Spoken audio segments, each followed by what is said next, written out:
Di dalam budidaya tanaman cabai yang perlu kita lakukan yang pertama adalah lakukan perawatan, kemudian kontrol tanaman cabai tersebut setiap harinya teman-teman.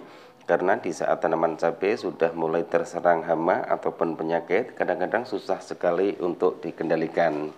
Kemudian langkah-langkah tahap berikutnya adalah bersihkan rumput ataupun gulma yang ada di parit ataupun jarak antar bedengan.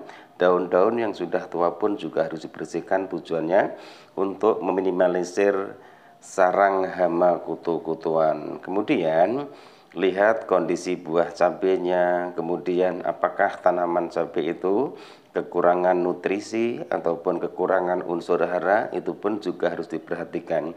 Sebenarnya budidaya tanaman cabai sendiri tidak cukup mudah dan juga tidak cukup sulit, tergantung bagaimana tata cara kita untuk melakukan perawatan kepada tanaman cabai tersebut. Kemudian pemberian fungisida, insektisida itu pun juga harus disesuaikan dengan kebutuhan tanaman.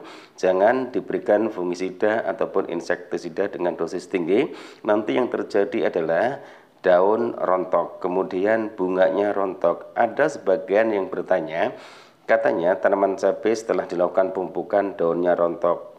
Itu pun juga harus dilihat dulu, apakah daun itu rontok karena pemupukan, apakah dari penyepraian yang dilakukan. Karena setiap penyepraian itu pun dosis juga harus disesuaikan, tergantung apa yang dibutuhkan oleh tanaman cabai kita. Dalam video kali ini saya akan menjelaskan semua bagaimana tata cara kami untuk melakukan perawatan tanaman cabai sehingga tanaman cabai ini masih produktif, berbunga dan buahnya masih sangat lebat sekali. Pupuk apa yang saya berikan akan saya ulas kembali, kemudian nutrisi-nutrisi apa yang saya berikan insya Allah akan saya jelaskan di sini.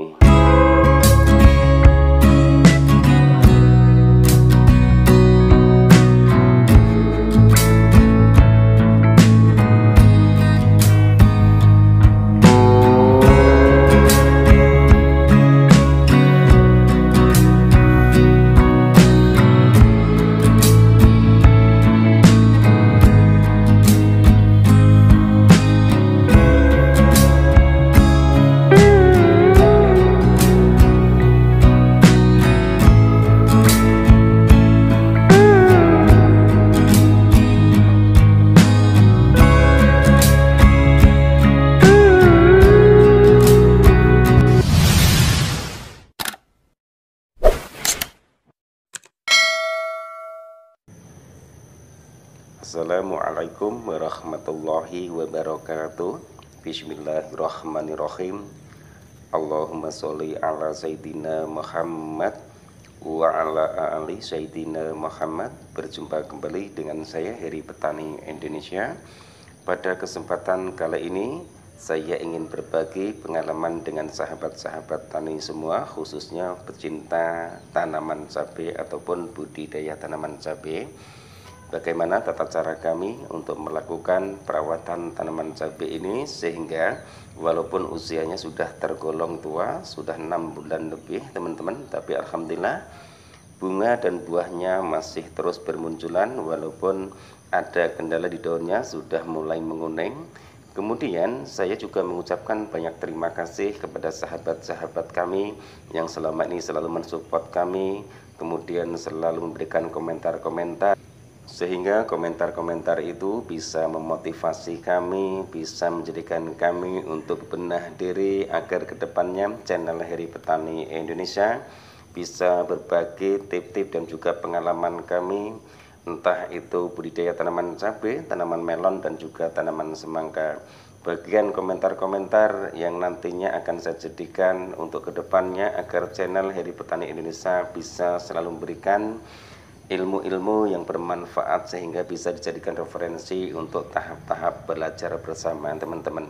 Jika kami belum bisa membalas kebaikan teman-teman, insya Allah senantiasa Allah lah yang akan membalas kebaikan teman-teman semua, diberikan rezeki yang berkah, disehatkan badannya, dan senantiasa selalu dalam lindungan dan naungan dari Allah Subhanahu wa Ta'ala. Amin, amin ya Rabbal Alamin.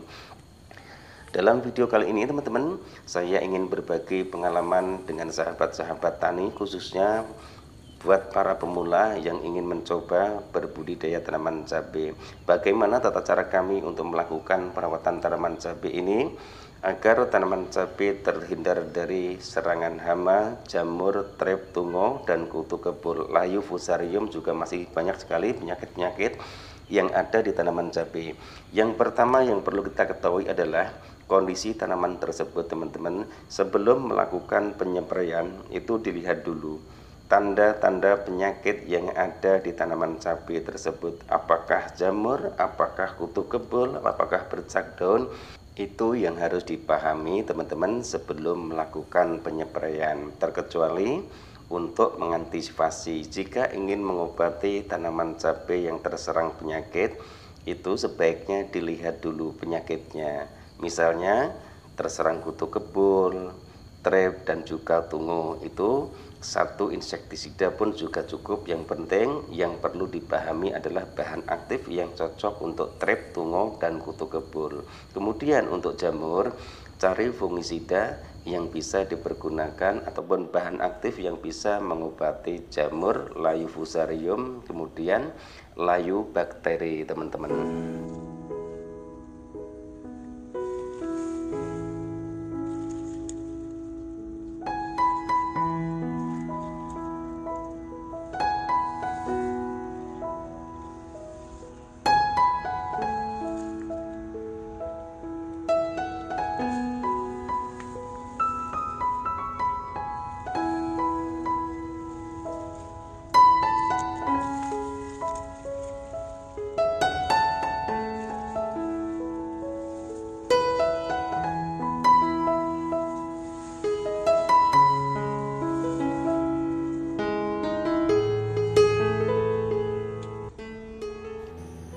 Dalam pengobatan jamur, layu fusarium, layu bakteri, busuk batang, ataupun bercak daun, biasanya saya menggunakan fungisida Beyond M, teman-teman, yang berbahan aktif mancozeb. Itu pun juga belum tentu cocok di daerah teman-teman, makanya teman-teman bisa mengganti dengan merek dagang lain. Kemudian lebih simpelnya, persiapkan 3 fungisida yang berbahan aktif berbeda, teman-teman. Itu hanya untuk mengantisipasi. Coba salah satu fungisida yang cocok. Misalnya tanaman cabai sudah mulai terserang bercak daun, kemudian terserang jamur, coba pergunakanlah dulu satu bahan aktif. Dengan dosis sesuaikan yang ada di kemasan produk tersebut. Kalau saya pribadi biasanya hanya menggunakan Beyond M, kemudian saya tambahkan fungisida sistemik Nativo. Itu yang selalu saya pergunakan, tapi itu pun juga belum tentu cocok di daerah teman-teman, karena lingkungan itu pun juga sangat berpengaruh untuk budidaya tanaman cabai. Begitu juga dengan insektisidanya, teman-teman. Saya biasanya menggunakan Abasel, kemudian yang kedua menggunakan Risotin. Di daerah teman-teman pun juga belum tentu cocok, makanya bisa teman-teman merubah merek dagangnya. Bisa menggunakan Demolis, bisa menggunakan Kuragron, bisa juga menggunakan merek-merek dagang lainnya. Yang terpenting adalah siapkan 2 insektisida yang berbahan aktif berbeda, kemudian fungisida yang berbahan aktif berbeda. Jangan sama, teman-teman, bahan aktifnya. Misalnya sudah disiapkan Beyond M, kemudian disiapkan lagi Benasep yang sama-sama berbahan aktif mancozeb. Jangan. Jadi 2 jenis ataupun 3 jenis itu bahan aktif yang berbeda, teman-teman. Jangan 3 jenis ataupun 2 jenis merek dagangnya. 2 jenis merek dagangnya berbeda, tapi kalau bahan aktifnya, kandungan bahan aktifnya itu sama, itu pun juga sayang sekali, teman-teman. Jadi pergunakanlah fungisida itu 2 macam tapi dengan bahan aktif yang berbeda. Kemudian insektisidanya juga sama, pergunakanlah 2 ataupun 3 insektisida yang mempunyai bahan aktif yang berbeda. Jadi intinya bukan terpatok dari merek dagang, tapi bahan aktif yang ada di fungisida ataupun insektisida tersebut. Karena jika teman-teman hanya terpatok dengan merek dagang, kadang-kadang kandungan sama itu pun juga hanya membuat membuang-buang biaya teman-teman, karena bahan aktifnya sudah sama, otomatis fungsi dan kegunaan pun juga sama. Kemudian kemarin ada yang bertanya apakah menggunakan pupuk MKP kemudian KNO3 warna putih bisa dipergunakan di fase generatif, Pak, katanya seperti itu. Di sini akan saya jelaskan semua teman-teman. Sudah sering juga saya buatkan video masalah pupuk bebas, mau menggunakan merek dagang apa saja bisa. Yang penting yang perlu diketahui adalah fungsi dan kandungan yang ada di pupuk tersebut. MKP bisa dipergunakan di fase generatif, kemudian KNO3 warna putih pun juga bisa dipergunakan di fase generatif. Itu biasa saya pergunakan untuk melakukan perawatan tanaman melon dan juga tanaman semangka.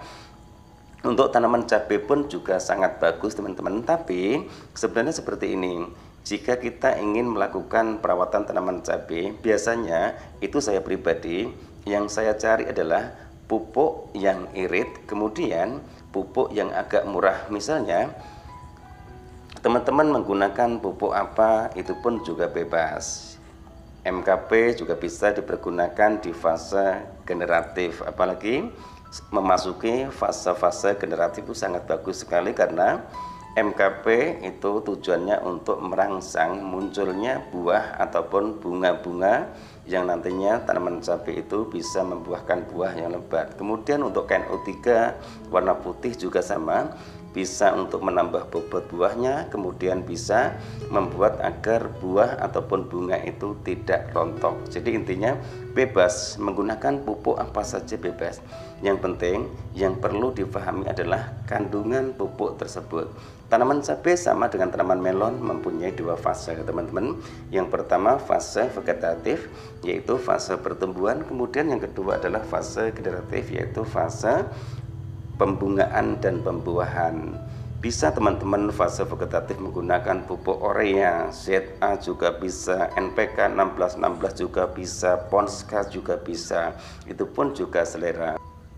Kemudian menggunakan pupuk MKP di fase generatif, KNO3 warna putih itu pun juga bisa. Yang tadi saya bilang tergantung selera. Yang penting yang perlu dipahami adalah kandungan pupuk tersebut. Jangan terbalik teman-teman. Pupuk yang untuk fase generatif dipergunakan di fase vegetatif, itu pun juga kurang bagus nantinya pertumbuhannya. Masalah dampak dan efek tidak akan terjadi pada tanaman cabai tersebut, tapi harusnya pupuk di fase vegetatif itu menggunakan 3 macam saja teman-teman. NPK itu yang dibutuhkan adalah nitrogennya, kemudian fosfatnya juga sangat diperlukan. Jangan sampai kebalik kalau bisa, tapi kalau lupa tidak jadi masalah. Jadi intinya menanam cabai ataupun budidaya tanaman cabai yang mudah jangan dibilang sulit. Jadi intinya yang sulit pun juga harus dipermudah. Karena apa? Menanam cabai itu adalah butuh ketenangan. Yang kedua adalah butuh perawatan khusus. Yang ketiga adalah tanaman itu butuh perawatan. Setiap hari kita kontrol apakah tanaman yang kita budidayakan itu sudah mulai terserang hama. Jika tanaman itu sudah memasuki fase generatif, apakah tanaman cabai yang kita budidayakan sudah mulai terserang lalat buah, kemudian bunganya rontok, daunnya rontok, kemudian apakah bunga ataupun buahnya itu tidak bisa nempel. Itu pun juga harus diperhatikan. Tambahkan kapur dolomit di lubang pemupukan juga bisa. Di saat cuaca sedang diguyur hujan setiap hari, itu pun juga bisa meminimalisir datangnya layu fusarium. Kemudian usahakan minimal dikocor. Jika tanaman cabai itu dibudidayakan di lahan bekas kocor, fungisida kontak bisa, fungisida sistemik juga bisa. Itu pun tergantung teman-teman semua.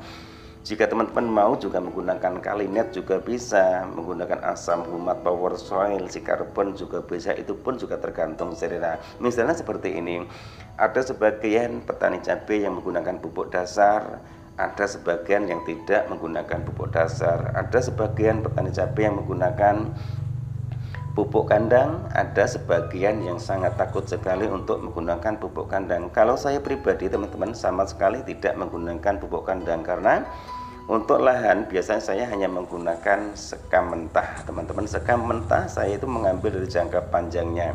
Sekam mentah biasanya 1 tahun sehabis menanam tanaman cabai itu untuk kedepannya tanah itu akan menjadi gembur teman-teman.